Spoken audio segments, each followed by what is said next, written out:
Why are you here, Asura? Do you even know what you want? You have already failed once at living. Asura, why have you come back? It is pointless to resist. You lost 12,000 years ago. Because of this, your existence threatens everything we have worked for. You are an evil that will throw our world into chaos. Your words are lies! I have told you. Your attacks cannot harm me. I'm not done yet. Yasha! What, are you okay? What's going on? I'm so full of wrath, Jason Murphy. Oh, you're wrathful again. Oh my god, I have so much wrath. Wrath. Wrath. I have wrath because I played Asuras Wrath all the way to the end, and it rubbed off on me a little bit. You know, I had to take a break every so often to punch a hole in my wall and like crush a beer can on my head and fly up into space and blow shit up. Yeah, fly up into space and destroy the world. So, you know, when we were playing this before, I gave you the option of whether or not you wanted to play all the way through this game for review. Yes. And you chose to decline, and I believe that you made the right decision. Whoo! Bullet dodged. Take that, Asura. But simply for one reason, and you know what? I don't want to dump on this game too hard. I know I just spent 30 seconds to dump on this game, but I don't want to dump on this game too hard. The problem with this game is that it's not really much of a video game. It's a series of 18 chapters broken up into 3 acts, and what you saw while we were playing the game is pretty much the entirety of what the game is. There's 3 things that happen. You've got quick time events that happen during cutscenes. You've got the flying around through space or at some giant fat guy or at angel spaceships or whatever. Angel spaceships, yeah, of course. Mm-hmm. Filling up, and basically that, and then you've got the stuff on the ground that you played where you're punching guys in the face and rolling out of the way and going rah every so often. But both of those last 2 game modes, all they are is you're just doing those actions until you fill that burst gauge up and you hit the R2 button. And then that triggers the next story segment, the next cutscene or whatever. You get out of the place that you're in and move forward. So it ends up being much more, I mean, people have already said this up and down, but it ends up being much more of just like an interactive kind of anime than it really does a game. You don't get any upgrade mechanics. Everything that you can do from the very beginning of the game. And after a while, it just starts to get old. After like 2-3 minutes, maybe. Well, you know what? I have a little bit higher tolerance for this sort of stuff than you do. Like I've watched my fair share of anime, and I can deal with the dude being angry. The one thing I guess that was a little strange about the game is the main character. He's so angry. Oh God, he's so angry. And he's so angry from the moment he steps out on the screen. And during the game, there's even several other characters that say, Asura, why are you so angry? And that question is never mad, answered. bro? Yeah, exactly. And that question is never answered through the course of the game. It's just he is pissed off. I mean, I thought when we started playing that game, I thought he was pissed off. No, he's not even remotely as pissed off as he gets by the time that game is over. And, you know, every time he gets pissed off, it just, things blow up. I mean, the guy dies like 3 times and you have to crawl out. He reminds me a lot of Kratos. It's just that this guy makes Kratos look, you know, sublime and reasonable, like a, you know, smoking a Kratos pipe. Is like, dude, relax. Yeah, seriously, relax. Man. It's gonna be fine. It's gonna be okay. So, you know, outside of that, I guess we talk a little bit about the story. The game is essentially, to boil it down, it's like you've got these 8 god generals, and one of them is Asura, whatever the hell his name is, and then they take his daughter because she's like the secret to getting juice out of people's souls that they could use to power the giant laser man in space. Zeus, it was you! Yes, I did what was necessary for the cause. Cause? I have decided to save this world. I will create a new civilization. A great rebirth. You're insane! And defeat the nail polish monkeys, and then he gets pissed Wait, off. nail polish monkeys? Yeah, you remember you saw those in the video that we did. Like all the enemies in this game are either the weird Buddha angel baby things, or they're like animals that have red nail polish like dripped all over them. You remember the monkeys that had the red nail polish? I remember. I just didn't know that's what we were calling them now. I didn't realize they were so fabulous. They're called. I think the game calls them like Goma or Guma or something like that. But yeah, dude, I don't care. They're nail polish monkeys. So, if you're on board with buying a full $60 video game just to watch like 18 episodes of a decent anime series, I mean, like, was it decent though? I mean, how did you think that the story held up to like? Because you're giving me all these explanations where I'm like, yep, that's anime. Laser Man and Fat Guy and Angel Spaceships and yeah. I think that, I mean, if you see, the thing is, I'm not super, like, I kind of stopped watching anime a while back because I stopped being able to find anything that I really liked. But if you're into that whole, like, if you're into the sort of anime where you've got, giant planet shaking things that are happening all the time and just this like super dramatic kind of up to, turn it up to 11. Like there's always guys, hair's on fire, things are on fire. The world is exploding. It's kind of good in that way. It's not it's not super deep. Like there's not a lot of twisty plot stuff, and the bad guy characters end up being way more interesting than Asura because he's basically got, one emotion. Angry. Right. Yeah.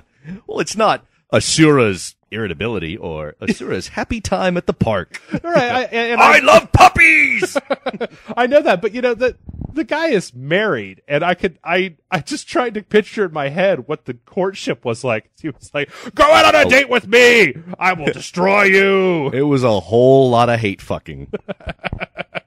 I really end up at this weird place with this game because it was kind of enjoyable. Like, watching the story was kind of enjoyable, but then, you could never just set the controller down and watch the story because every time you did, there'd be a QuickTime event, and you would miss it.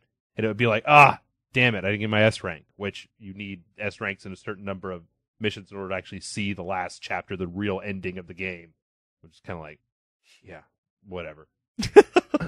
It's like a movie that you have to work too hard for, but a video game that you don't get to play enough of. Yeah, exactly. There's one upgrade mechanic in this game, and it's basically you will unlock from time to time different health bars that give you different status effects. Like one makes your rage charge up faster, and one makes your reduces the number of amount of damage that you take. But there is no upgrade mechanic. There is no equipment. There is nothing like you would normally get out of a game. Which not every game has to have that, but something. But Jeff likes him some upgrade mechanic. Well, it's kind of like I think I talked about this at one of the podcasts or something like that. But there's literally nothing. Like, if you wanted to make a dialogue-based, story-driven game, then give me some dialogue trees. Let me choose between, fuck you and your mom's a whore. Like, give me the little Mass Effect tree and let me pick which wrathful response I want to have. But there's none of that. It's all non-interactive, and it makes it really hard to get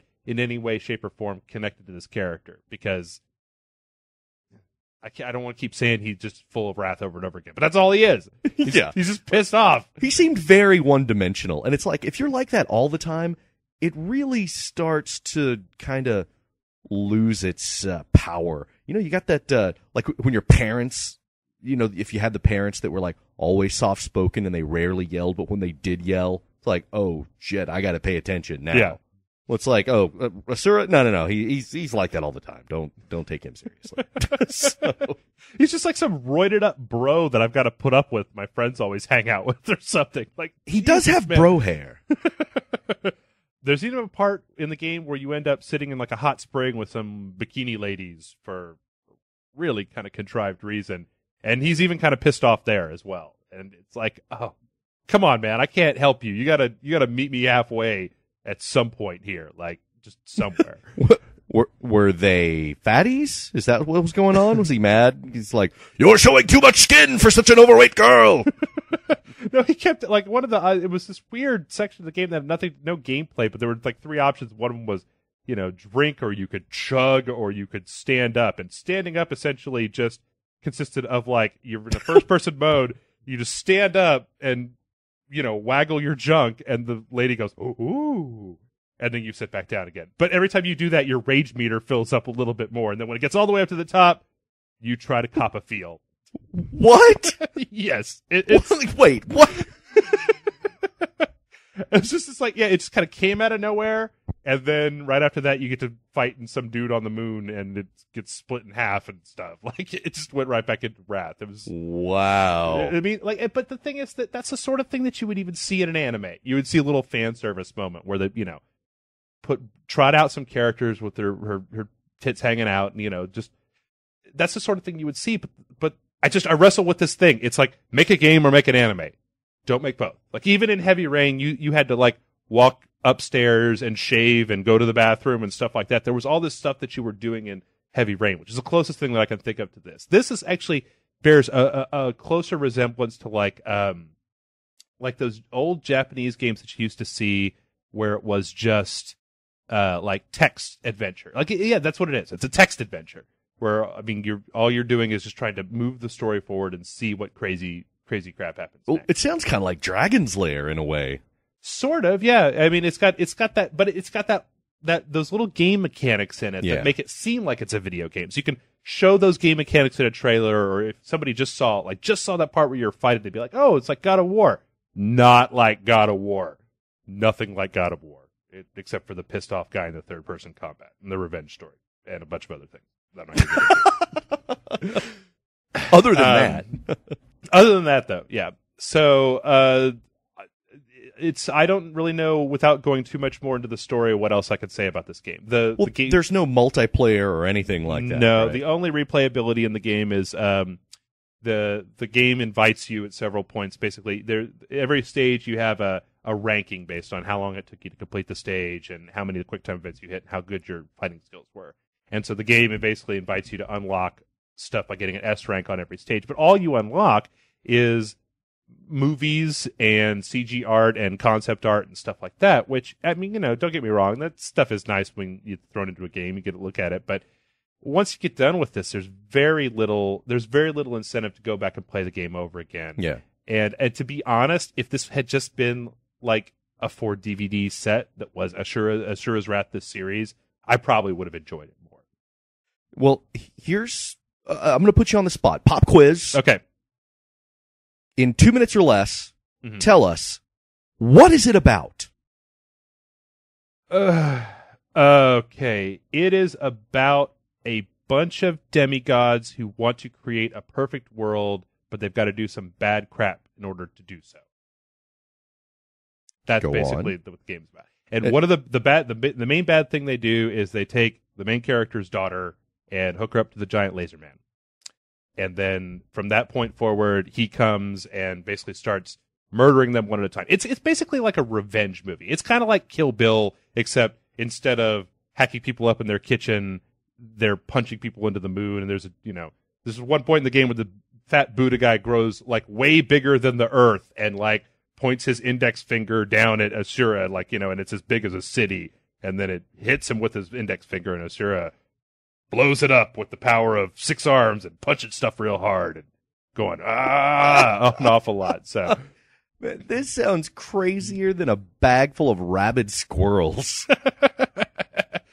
It is pretty nuts, but once again, not really so much in the context of some anime that's out there.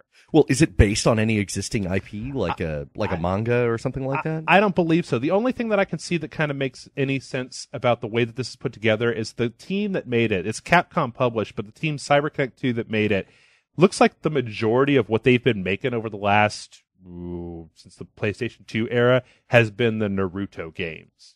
The Naruto and the Dot Hack games, which are both, Naruto is based on an anime, and Dot Hack, you guys can correct me if I'm wrong, I don't know. I thought that Dot Hack started as a PlayStation game and then became an anime. So they've been real deep into making these anime tie-in games, and it seems like they just wanted to tell their own story, and the resources they had were kind of geared more towards video game making than they were towards animation or an anime studio. But see, it's weird because, just like you saw in the playthrough, every episode ends with with like a coda and then a next time on Asuras Wrath, but then you just hit the button and you're playing the next episode. It's like, well, I wasn't planning on stopping for an hour and a half after I got finished with this 120-minute gameplay segment where I barely did anything. I was just going to keep going. And then, at every 6 episodes, they end an act, and when they end the act, they actually run end credits and an end title sequence. And I kept expecting crazy J-pop songs to get played over that like they do in anime. And then with cherry blossoms falling slowly over the credits. Exactly. And then when you start the next act, they have like an opening sequence and they show the title of the game, Asuras Wrath, and it says press start. And it's just like, I understand what this is, but you're not making a TV show, you're making a game. Like maybe it started out its life as an 18 episode downloadable game, and they decided at the last minute to just slap it all together and sell it. Because it's a downloadable game, it would maybe make a lot more sense. If you said every episode of this was, $5, then I could almost see that more so than what they've done here. So, what's your rating? At the end of the day, I don't think I could get this much higher than a rental. There just is not enough here for people to. There's not enough game here to want to play more than one time and to want to play for an extended period. Okay. I am, though, looking forward to the day when some intrepid person on YouTube basically just cuts all the cutscenes of this game together, and I could just buy a DVD. Right. I'll totally watch that. Yeah, where it's just an hour and a half of Asura looking like he's really constipated. Or, to be honest, with convoluted game plot, they could really just cut together a bunch of random YouTube clips, and I probably wouldn't know the difference. We are bringing salvation to Gaia.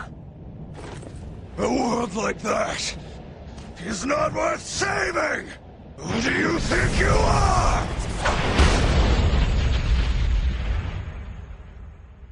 God.